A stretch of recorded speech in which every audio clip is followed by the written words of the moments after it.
Hi everyone, today we'll be talking about the Rotato survey I did a couple weeks back. Yes, I didn't forget about it. We'll be going through the top 5 cards for Runner and top 5 cards for Corp, ranked by the number of viewer votes. As a bonus, I'll be reading off a script for today, which means you can turn on subtitles and follow along if you wish. First off, a big shout out to everyone who took part in this survey. Yes, that's you. I didn't have much in the way of expectations, but you all certainly overwhelmed me with your responses. I have exactly 70 people chiming in, certainly a huge sample size to draw from. As lengthy as this video will be, I'm unable to include everyone's witty remarks and well thought out responses in this video, so I do sincerely apologize if I left your entry out. However, rest assured that your votes definitely had an impact on the voting process. Speaking of which, I think it's really interesting looking at how everyone voted in these pie charts here. I deliberately left the question very open-ended. Which card do you miss the most? Certainly is open to interpretation and personal opinion, especially given the single vote constraint I further imposed. So here are the pie charts on how everyone voted. Votes was split fairly evenly across many of the cards, which was pleasantly surprising to see. Now before we dive into the list proper, we'll go through the honorable mentions, some of which are cards that I would have nominated myself. Others had exemplary submissions from people like you that I simply couldn't not share.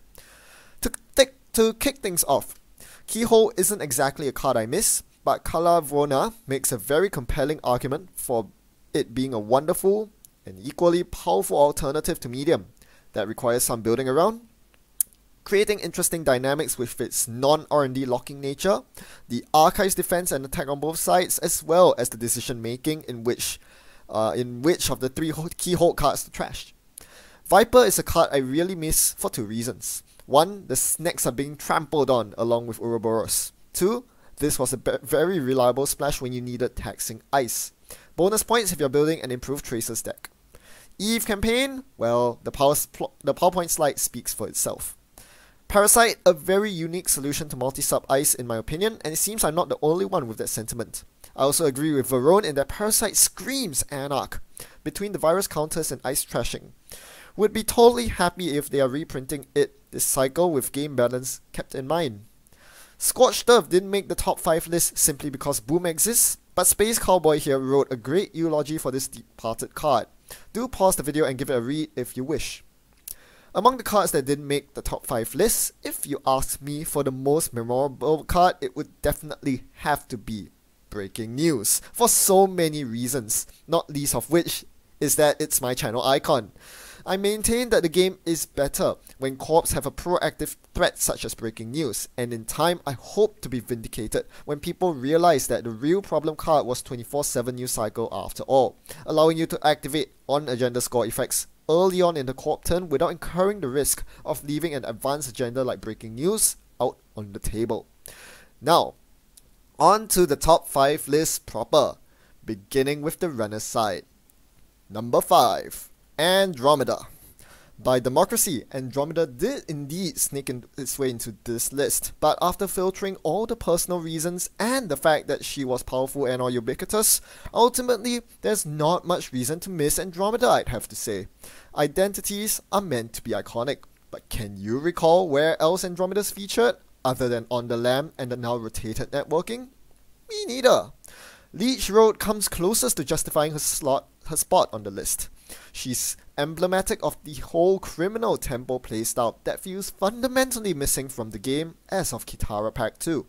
He also brings up a key point in that while standard Andromeda decks had limited variety in deck construction, they made for interesting gameplay on both sides. Whatever the case is, she's number 5 on this list. Let's move on to number 4, Desperado. The first and only true criminal console. I was absolutely flabbergasted when it was ripped from the revised core set, so sure that someone in the design team managed to conflate cards power level with them being bad for the game. Desperado was the emblem of run-based economy, being such a core component of run-based criminal economy, as Andy L. and Chris Perez said. To further elaborate, I quote Greg Tung, "Netrunner is at its best when the runner is incentivized to run and the corp is pressured to stopping runs. Desperado is a fantastic tool that encourages passive runs on open servers without compromising the runner's economic development, which has a powerful enough effect to force the corp to slow down and re-evaluate their priorities.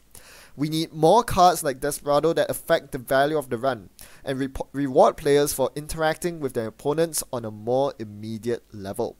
In summary, Desperado was good for the game as it provided positive reinforcement for interacting with your opponent, something I'm sure we all agree is a mark of good design. You might think that's good reason for Desperado to top this list, but it's only number 4. There is more. Number 3. Personal Workshop. Personally, no pun intended, this card did not initially occur to me as one that I missed. Nor was it even close to the most competitively viable card. However, when I was doing up my post-rotation cube, I realized just how many awesome, fun, and fair strategies would disappear when I was forced to remove this card. No other card comes even close to offering what Personal Workshop does. As Martin P, Ratzuka, Stoppable Force, and Haberdash said, enabling Nasir, Big Rig, and Shaper BS without being overpowered. I like how this radiates Shaper with the flexibility of installing the required programs midway through the run, and it being one of the few playable cards that help hardware cards like R&D interface as well. The fact that it has a subtle economic component to it is icing on the cake.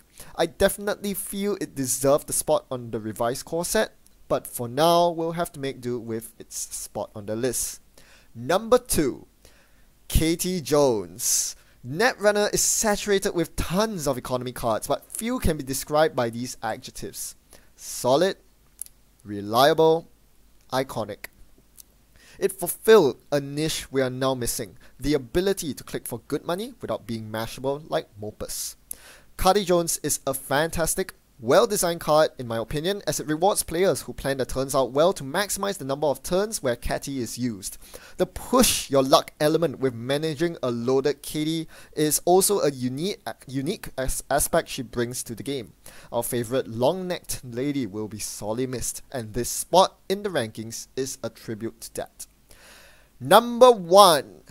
Account Siphon. Account Siphon, the card we all have a love-hate relationship with. Yaluras hit it on the head, but here by saying that it warped the game. As soon as you know your opponents on Siphon, you had to play very differently. You might even have to build your deck differently. Yet it wasn't one of those uninteractive cards. As mentioned by Dr. Feelgood, it was an interesting part of the economic war and led to interesting back and forth when both players were evenly matched. Above all, as echoed by these players, as well as Vadim and Jorge, it was the essence of the criminal faction and its defining card. Criminal simply doesn't feel the same without it. In fact, I'm willing to go one step further by saying that the entire game of Netrunner just isn't the same without Account Siphon. The fact that you can now leave HQ on Ice versus Criminals turn 1 feels wrong. The fact that runners can no longer meaningfully pilfer the corpse coffers is a huge loss. A loss that doesn't quite make thematic sense either. Who doesn't want to make a quick buck off massive corporate profits? This is why Account Siphon well and truly deserves the number 1 spot. So that's runners done. We'll quickly move on to the top 5 list for corporations. Starting off, we have number 5, mid-season replacements. This is an anomaly within the top 5 lists in that the players who voted this all attempted to draw comparisons with a particular existing card. Hard-hitting news. As in faction multi-tagging operations, the Moy explains that mid-seasons is way more exciting than hard-hitting news. Game of Droids similarly laments that HHN doesn't have the same feel, the same reaction drawn from the runner when they're slapped with 27 tags from mid-seasons. Decal Pop adopts a different perspective, that of the runner.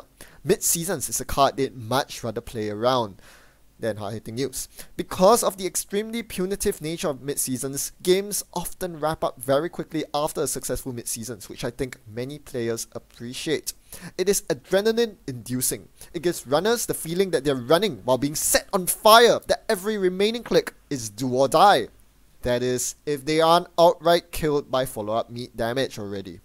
Whereas with hard-hitting news, as a terminal operation, it doesn't lend itself well to meet damage-based decks, putting runners in situations where they're kind of forced to play a dragged-out game with their legs chopped off because all the resources in the deck are all but dead.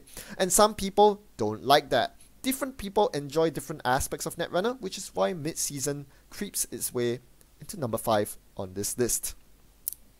Number 4, Oversight AI. We have another anomaly within the top 5 list, this time for another reason. It wouldn't be here if not for another still legal card, Blue Sun. Every single person who voted for this, Dazzle J, Jeremy, Martin, DDoS, lamented that Blue Sun is basically dead without Oversight. Jeremy additionally points out the interesting lose-lose decision for the runner. Break the ice in your back or concede economy to the core. Even outside of Blue Sun, I very much appreciated its presence in Cube Draft, enabling a big ice rush deck. Overall, it embodies Wayland. Hold no secrets, brute force your way through with big numbers, saving 14 credits on a curtain wall, or, well, 15 credits on a Janus. Shout out to the rotated Janus 1.0. Alright, so that's Oversight AI. Number 3, Accelerated Beta Test. ABT and Account Siphon were at the top of the corp and runner alphabetically ordered this respectively. I guess that's why they got the votes. Few cards are more high stakes than ABT, which is why its rotation comes at a loss. As Peck put it, few cards are more iconic or dramatic than ABT, and even though being a 3-2 agenda is a balance problem, Armor/Hyena Mars states that in comparison, Project Vitruvius is boring and doesn't provide ice support, a concept we'll get to with a card higher on in this list. Finally, ABT offers a decision that isn't really a decision when one scores it. Dusk summarizes ABT in 3 simple words. Just do it. Number 2, Replicating Perfection. When RP was first released, the newbie that was me thought that it was a valiant attempt to make shell game Jinteki more viable. You know, fewer opportunities to check remotes and all. Oh, how naive I was, and how far the community has come with this card. There aren't many identities in the game that get a sizable number of Netrunner players attached, and RP is one of them. With Circle Master and Tomosaki's Netrunner career shaped by it, and it being Heinzel's signature corporation ID. Well, personal attachments aside, Kalavona offers an objective take. In their opinion, it's one of the most fair and competitive decks ever seen, and it encapsulates the Jinteki spirit of imposing an extra cost for runners to do what they want, something they hope Michael Boggs will go back to. There exists the duality of the early game threat due to Jinteki's ice and the late game additional cost imposed on trashing naked assets, something RP is beautifully yet brutally honest about. I, for one, am happy to see an asset spam enabler laid to rest, but I do respect that it has given us many good memories and seen us through a good portion of Netrunner's history, through its ups and downs, earning its number 2 spot deservedly. Number 1, Caprice Nisei. If you told me during Spin Cycle that we were going to fondly miss this card, I'd say you were absolutely nuts. Yet this is exactly what we see with this vote. Glacier lovers, Kieran, Andy L, and Kuve M all chimed in with their love for ice-based decks, especially food coats. Fighting Walloon explaining that such archetypes fold to the runner card's Dimhag. Jorge further explains that Caprice uniquely enables Glacier gameplay in a fair way, due to the existence of counter cards such as Political Operative. Caprice has come a long way since it was first released. Unlike numerous other solid cards, Caprice never once made it to the most wanted list. Instead, her one-of-kind role was shaped by the maturation of the card pool. Her as a character very iconic in the Android universe, and in the context of gameplay, forcing epic game climaxes where all the marbles hinge on that one Caprice side bid. for better or for worse, she rises above all other co-op cards when it comes to throwbacks. And that wraps up our Rotato survey. I hope you all enjoyed this one-off deviation from my usual video content. As always, thanks for watching and happy net running, and I'll see you next time. Goodbye.